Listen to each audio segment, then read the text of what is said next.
Welcome back to your channel is notes. So इस video में हम कवर अप करने वाले हैं फाइनेंशियल इंस्टीट्यूशंस के इंपॉर्टेंट टॉपिक्स। ऑप्शनल सब्जेक्ट है कंज्यूमर बिहेवियर फाइनेंशियल इंस्टीट्यूशन।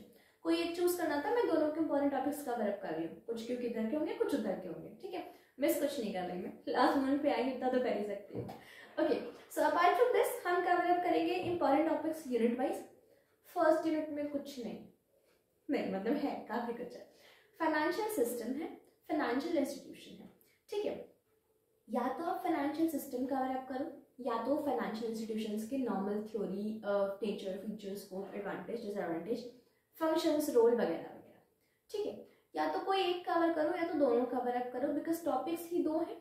आप दोनों कवर अप करोगे, मे बी पॉसिबल दोनों से क्वेश्चन आए, लेकिन क्वेश्चन शायद सिर्फ एक ही से आएगा, बिकॉज बाकी जो और टॉपिक्स हैं यूनिट में वो ज़्यादा इंपॉर्टेंट है, ठीक है। यूनिट 2 बहुत बहुत बहुत बहुत इंपॉर्टेंट है, बिकॉज उसमें क्या है, रेगुलेटरी स्ट्रक्चर। सेबी का रेगुलेटरी स्ट्रक्चर ऑलरेडी हम पढ़ चुके हैं पहले किसी सब्जेक्ट में, किस सेमेस्टर में मुझे एग्जैक्ट नहीं याद है, बट हम पढ़ चुके हैं। आरबीआई का रेगुलेटरी स्ट्रक्चर एंड आईआरडीए का regulatory structure.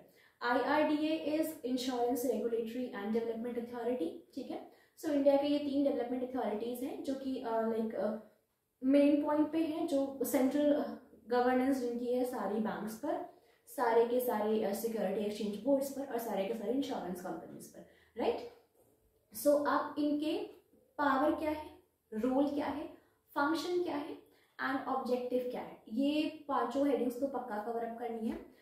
To be sure, for example मैं यहाँ पे आपको देती हूँ, आरबीआई से जो क्वेश्चन आएगा, हो सकता है कि आरबीआई से क्वेश्चन आए व्हाट इज आरबीआई, या फिर explain the central authoritative structure या फिर regulatory structure of RBI, mentioning it's functions, और या फिर कंट्रोल टेक्निक्स।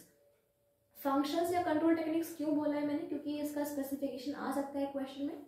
4 तरह के फंक्शंस होते हैं आरबीआई के, एक मॉनेटरी, एक नॉन मॉनेटरी, एक सुपरवाइजरी, एक प्रमोशनल। सो ये चारों टाइप ऑफ फंक्शंस चारों ही इंपॉर्टेंट है। इस वजह से आपको क्वेश्चन में ये चीज स्टेट कर सकता है कि एक्सप्लेन दी, या फिर स्टेट दी, या फिर mention the functions of RBI, ठीक है। तो ये चारों आपको हेडिंग वाइज करने होंगे, आप 6 लाइन लिख के नहीं आ सकते, क्योंकि फंक्शंस आरबीआई के हैं, इंपॉर्टेंट है और हमेशा से इंपॉर्टेंट टॉपिक रहा है ये। फिर कंट्रोल टेक्निक्स है, अगर फंक्शंस नहीं पूछता है तो कंट्रोल टेक्निक्स पूछ सकता है, या दोनों पूछ सकता है स्पेसिफाई करके कि explain the functions and control techniques of RBI.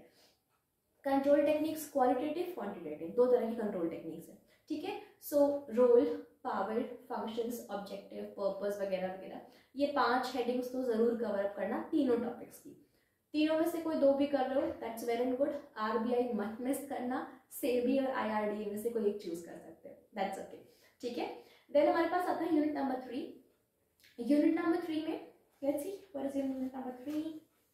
Okay, हाँ, कमर्शियल बैंक। यूनिट नंबर 3 में कमर्शियल बैंक है। सब कुछ पढ़ने की नीड नहीं, कमर्शियल बैंक में 2 चीजें पढ़ लेना। टाइप्स ऑफ कमर्शियल बैंक, ठीक है, जो कि 7 टाइप्स एक्सप्लेन किए गए। Functions, secondary function, primary function. तो हमारे पास कई सारे मैनेजमेंट के भी टॉपिक्स हैं। डिपॉजिट मैनेजमेंट हो गया, कैश या फिर लिक्विडिटी मैनेजमेंट हो गया, प्रूडेंशियल नॉर्म्स हो गया, एंड देन हमारे पास एक टॉपिक था mobilisation of funds, primary and secondary reserves. सारे पढ़ने की जरूरत नहीं है, मैं यहाँ पे लिख रही हूँ टॉपिक्स, स्टार मार्क कर रही हूँ। जो आप अगर आपका बाकी का सिलेबस जो इंपॉर्टेंट है वो कवर अप हो गया तो उसे आप कवर अप कर सकते हो, ठीक है।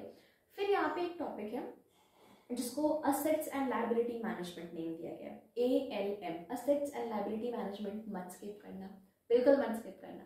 Assets and liability management, commercial bank, types और क्या बोलते हैं उनके फंक्शंस, इन दोनों को मैं इंपॉर्टेंट में रख रही हूँ, asset liability management, commercial bank, ठीक है। फिर हम आते हैं यूनिट नंबर 4 पे। Unit number 4 is nothing, it's just like कि नॉन बैंकिंग फाइनेंशियल इंस्टीट्यूशंस या फिर फाइनेंशियल कंपनीज, ठीक है। इनका nature, feature, role, scope, structure किसी का स्किप मत करना। म्यूचुअल फंड्स और दोनों का, NBFC, NBFI, ठीक है, शॉर्ट फॉर्म्स हैं। इनका स्ट्रक्चर क्या है, इनकी पावर क्या है, इनका रोल क्या है, इनका पर्पस क्या है, ठीक है। कुछ गाइडलाइंस आरबीआई की NBFC में भी है और कुछ गाइडलाइंस आरबीआई की म्यूचुअल फंड्स में भी है। आप चाहो तो दोनों थोड़ा थोड़ा कवर अप करो, या फिर आप चाहो तो म्यूचुअल फंड्स कवर अप करो, या फिर NBFCI, ठीक है। दोनों में से कोई एक भी कवर अप कर सकते हो, दोनों भी कवर अप कर सकते हो अगर बाकी कोई टॉपिक आपको ऊपर का स्किप करना है, ठीक। सो इनमें ये 5 हेडिंग्स बिल्कुल मत स्किप करना। जो गाइडलाइंस है, देखो म्यूचुअल फंड्स में RBI, UTI एंड उसके बाद I think there was one more guideline, SEBI की भी गाइडलाइंस आई थी, ठीक है, आरबीआई, यूटीआई एंड एक और गाइडलाइन, तीनों गाइडलाइंस इशू की जाती है म्यूचुअल फंड के केसेस में।